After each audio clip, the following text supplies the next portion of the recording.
ओम अज्ञानतिमिरान्धस्य ज्ञानाञ्जनशलाकया चक्षुरुन्मीलितं तस्मै श्रीगुरुवे नमः। नमो विष्णुपादाय राधिकाय प्रियात्मने श्रीमद्भक्तिवेदान्त नारायणीति नामिने। श्रीकृष्ण चैतन्य प्रभु नित्यानंद श्री अद्वैत गदाधर शिवासादि गौर भक्तवृंद। हरे कृष्ण कृष्ण कृष्ण हरे हरे, हरे राम राम राम हरे हरे। कि यदा मैं सर्वप्रथम अपने गुरुपाद पद्म परम आराध्यतम नितिला प्रविष्टम विष्णुपाद अष्टोत्तर शतशिष्य भक्ति वेदांत नारायण गोसाई महाराज जी के चरण कमल में अनंत अनंत कोटि दंडवत व्यापन करता हूँ तथा राधा विनोद बिहारी जी के चरणों में अनंत अनंत कोटि दंडवत व्यापन करता हूँ। भगवत गीता अध्याय चतुर्थ अध्याय श्लोक संख्या 7वां। यदा यदा हि धर्मस्य ग्लानिर्भवति भारत अभ्युत्थानमधर्मस्य तदात्मानं सृजाम्यहम्। भगवान कह रहे हैं कि हे भारत, जब जब धर्म की हानि और अधर्म की वृद्धि होती है तब तब मैं अपने नित्य सिद्ध देहों को प्रकट करता हूँ। भगवान कह रहे हैं जब जब धर्म की हानि और अधर्म की वृद्धि होती है तब तब मैं अपने नित्य सिद्ध देहों को प्रकट करता हूँ। कर्म फल बाध्य जीव प्रत्येक जन्म में नया जड़ देह प्राप्त करता है, किंतु भगवान अपने नित्य सिद्ध शरीर को स्वेच्छापूर्वक असुर मोहिनी माया के द्वारा मृष्ट पदार्थ की भांति प्रदर्शित करते हैं। श्री सुखदेव गोस्वामी भी श्रीमद् भागवत में ऐसा ही कहा, यदा यदा हि धर्मस्य क्षयो वृद्धिश्च पापनः तदा तु भगवानीश आत्मानां सृजते हरि। भगवान सुखदेव गोस्वामी महाराज जी कहते हैं, अर्थात जब जब धर्म की क्षय और पाप की वृद्धि होती है तब तब भगवान श्रीहरि स्वयं को इस जगत में प्रकट करते हैं। यहाँ युक्त श्लोक में विभिन्न आचार्यों ने धर्म पद की विभिन्न रूपों में व्याख्या की है। श्री रामानुचार्य ने धर्म शब्द का अर्थ भगवत आराधना से लिया है। रामानुचार्य ने धर्म शब्द के अर्थ भगवत आराधना मतलब भक्ति से लिया है। भगवत आराधना, क्योंकि धर्म का मूल परिभाषा भक्ति ही है। तो क्या लिया? भगवत आराधना से लिया।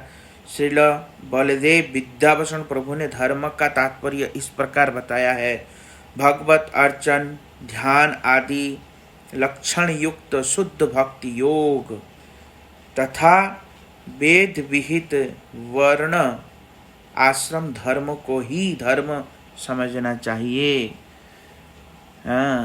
मतलब शुद्ध भक्ति योग को धर्म और वेद विहित जो कर्म करते हैं वो भी धर्म मान लेना चाहिए। कैसे? यत करोषि यदस्नासि यज्जुहोषि ददासि। यत जो भगवान को अर्पण करके स्वधर्म आचरण पूर्वक कर्म करते हैं वो भी एक धर्म है, पर मूल जो है शुद्ध भक्ति ही वास्तविक धर्म है। मेरे आविर्भाव का यही कारण है कि मैं स्वेच्छामय हूँ। भगवान कह रहे हैं कि मैं कौन हूँ? स्वेच्छामय हूँ। मेरी इच्छा होने पर ही मैं अवतीर्ण होता हूँ। जब जब धर्म की ग्लानि और अधर्म का अभ्युत्थान होता है, मतलब अधर्म बढ़ता है, तब तब मैं स्वेच्छापूर्वक अवतीर्ण होता हूँ।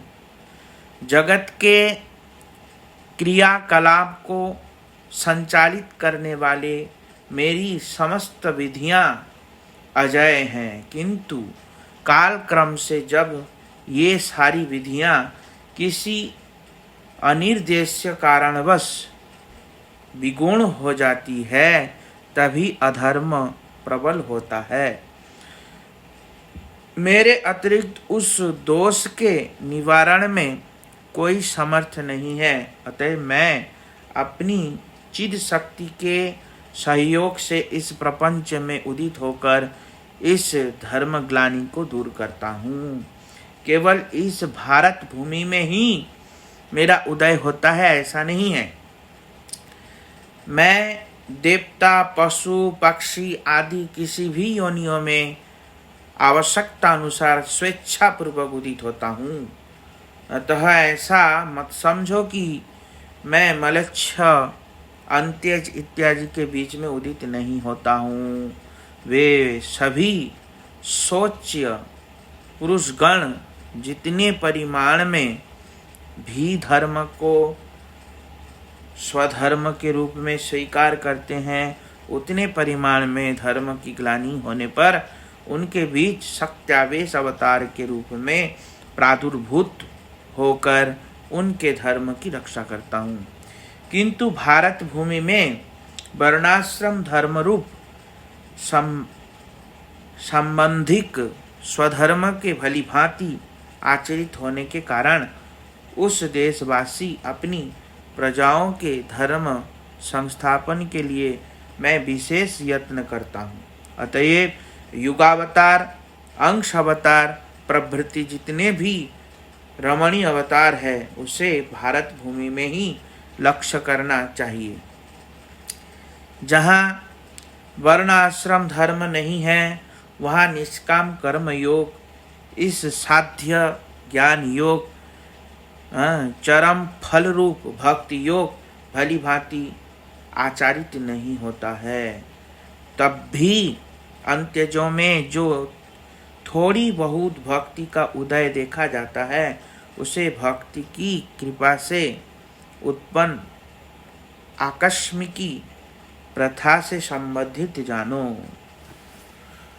अंत्यजों में भी थोड़ा बहुत भक्ति देखा जाता है, मतलब मलेच्छ इत्यादियों में या क्रिश्चियन इत्यादियों में, तो वो भक्त का एकमात्र एक छटा कटा मान लो कुछ, इसलिए होता है। पर प्रत्येक जीव के अंदर तो भगवत प्रेम तो है, तो जब कोई भक्त की कृपा उनके ऊपर होता है तो वो भी भक्ति करने लगता है। तो ऐसी है शक्ति भक्ति में, भक्ति का, तो ये समझना चाहिए। तो क्या कह रहे हैं, भक्ति का ऐसे प्रभाव होता है। इसलिए कह रहे परित्राणाम साधूनाम विनाशाय चतुष्कृताम धर्म संस्थापनार्थाय संभवानी युगे युगे।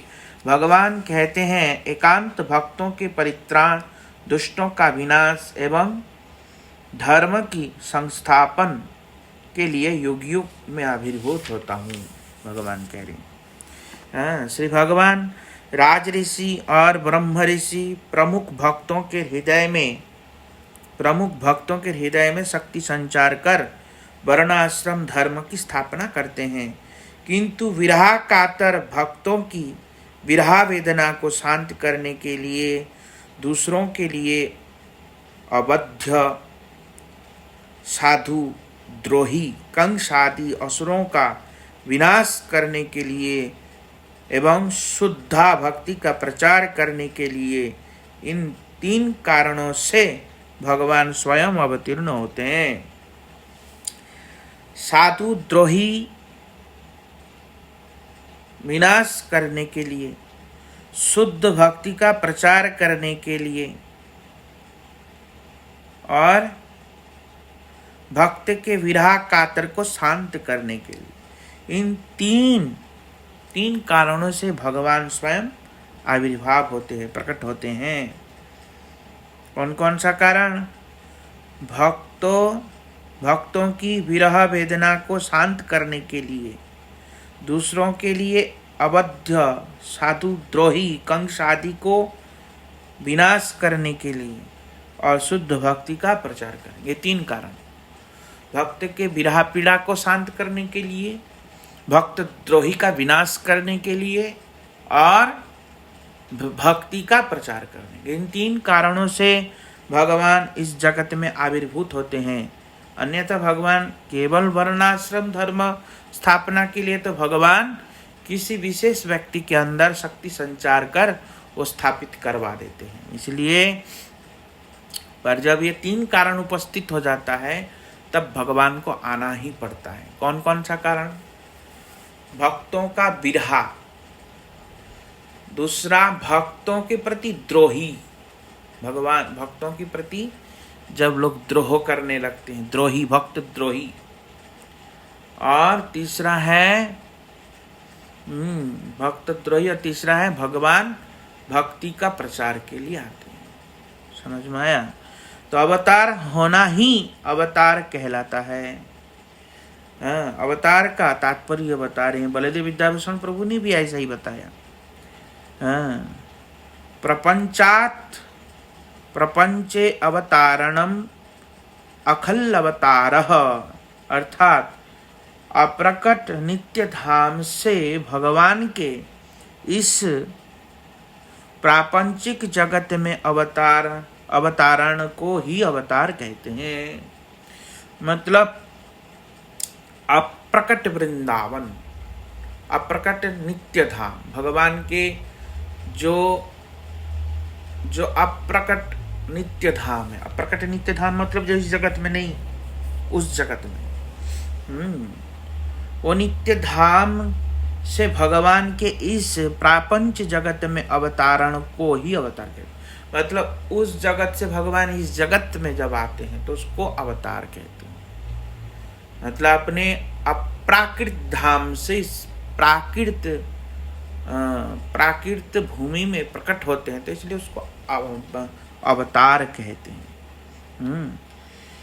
इसलिए उन्हें स्वयं भगवान भी कहा गया है। भगवान कृष्ण को स्वयं भगवान कहा गया, क्योंकि भगवान कृष्ण कौन है? भगवान कृष्ण है अवतारी। इसलिए व्यास जी ने भागवत में स्पष्ट किया। भागवत में क्या कहा?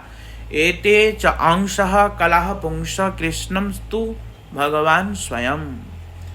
भगवान के जितने भी अवतार समूह हैं, कोई अंश है, कोई कला है, कोई लीला है, पर जो कृष्ण है वो स्वयं भगवान है। किंतु जो कृष्ण है वो स्वयं भगवान, ऐसा कहा।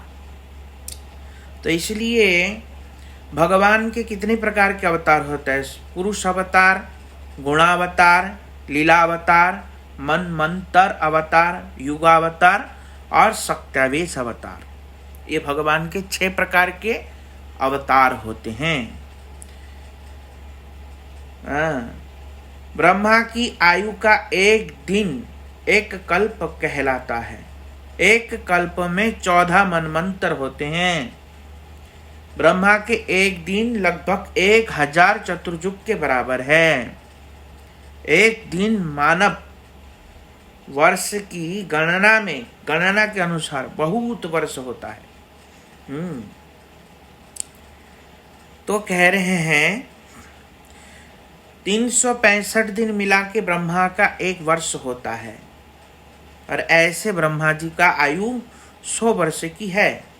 दुष्ट असुरों का वध करने पर भी भगवान में वैषम्य का दोष स्पर्श नहीं करता।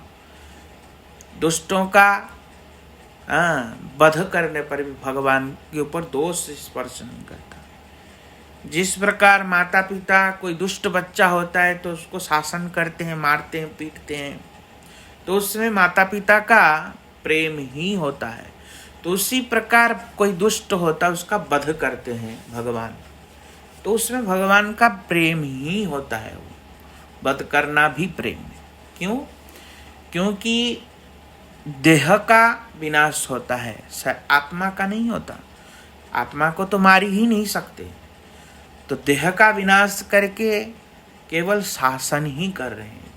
और भगवान के हाथों से जो मृत्यु को प्राप्त होता है वो साधुज्य मुक्ति प्राप्त करता है। तो इसलिए कोई इसमें भगवान उनके प्रति कृपा ही करते हैं, उनका अकृपा ही नहीं होता। तो इसलिए उनके अंदर कोई वैषम्य का दोष प्रकाश नहीं होता है। जीवों के नित्य धर्म की संस्थापना करता हूँ। भगवान कह रहे हैं जीव का जो नित्य धर्म है उसका मैं संस्थापना करता हूँ। मैं युग युग में अवतीर्ण होता हूँ। इस कथन से यह स्वीकार करना चाहिए कि कलयुग में भी मेरा अवतार होता है। कलयुग का अवतार में केवल कीर्तन आदि के द्वारा ही परम दुर्लभ प्रेम संस्थापन करेंगे। इस अवतार का अन्य कोई और तात्पर्य नहीं होने के कारण सभी अवतारों में श्रेष्ठ होने पर भी जन साधारण के लिए यह गोपनीय है। मेरे परम भक्तगण स्वभावतः इस अवतार के द्वारा विशेष रूप से आकृष्ट होंगे।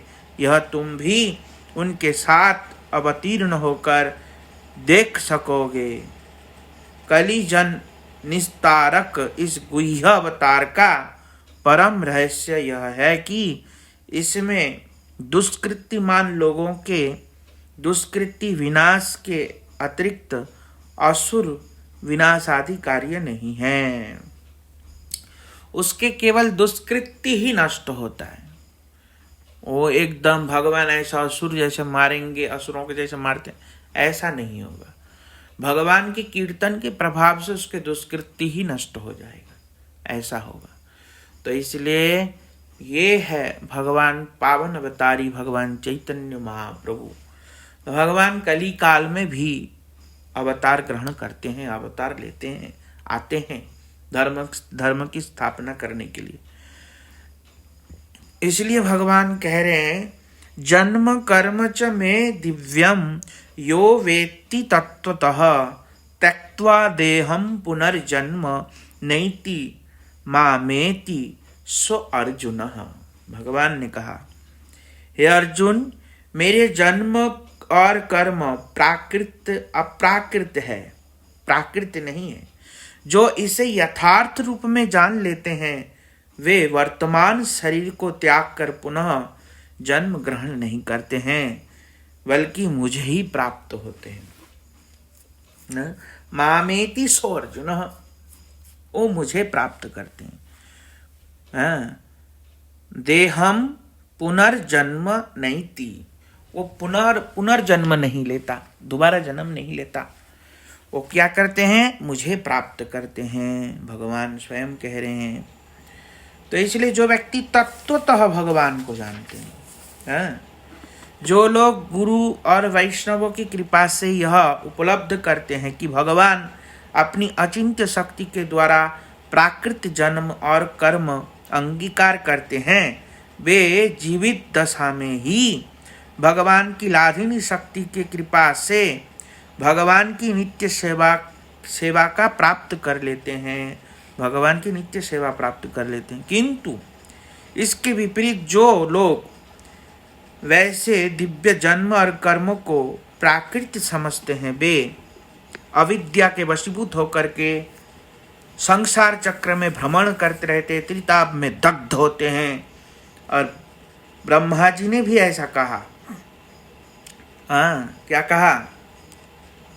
ब्रह्मा जी कहा कि न विद्यते यस्य च कर्म यस्य जन्म कर्म वा न नाम रूप गुण दोष एव वा तथापि लोकाप्यय संभवाय स्वयं मायया तान्नु काल मृच्छति। ब्रह्मा कहते हैं, अर्थात जिनके जन्म कर्म नाम गुण दोष आदि नहीं हैं, तथापि जो लोक समूह की उत्पत्ति और विनाश के लिए अपनी माया द्वारा निरंतर उनको अंगीकार करते हैं, वे इस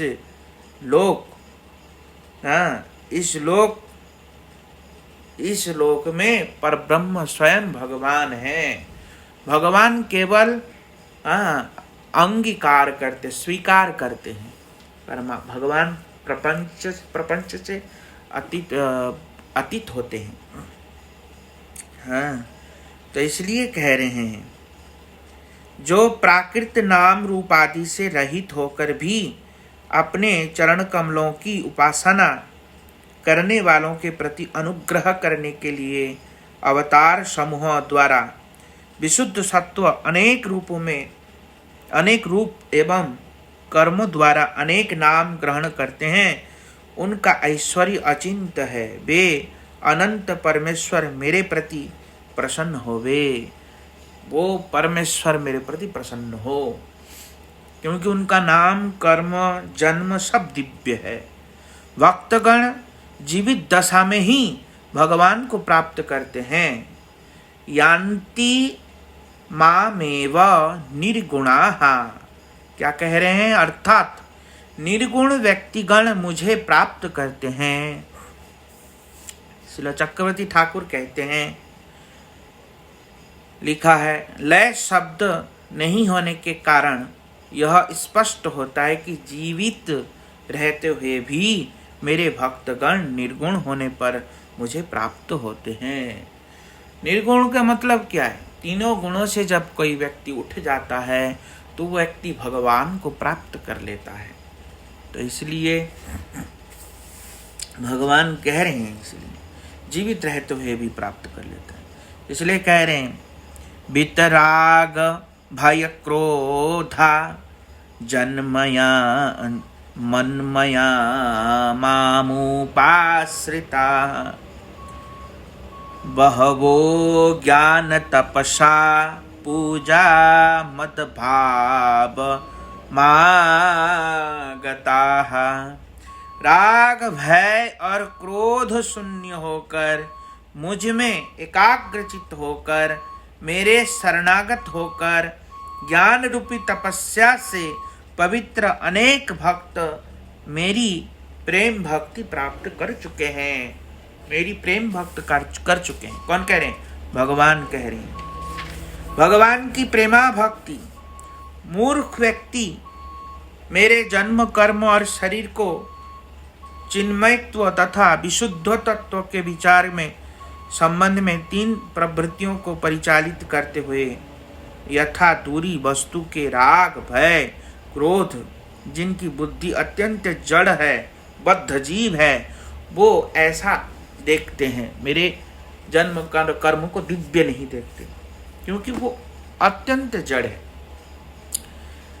अब जो व्यक्ति जड़ है, जिसकी बुद्धि ही नहीं है, वो तो ऐसा ही समझेगा ना कि भगवान का जन्म कर्म अनित्य है,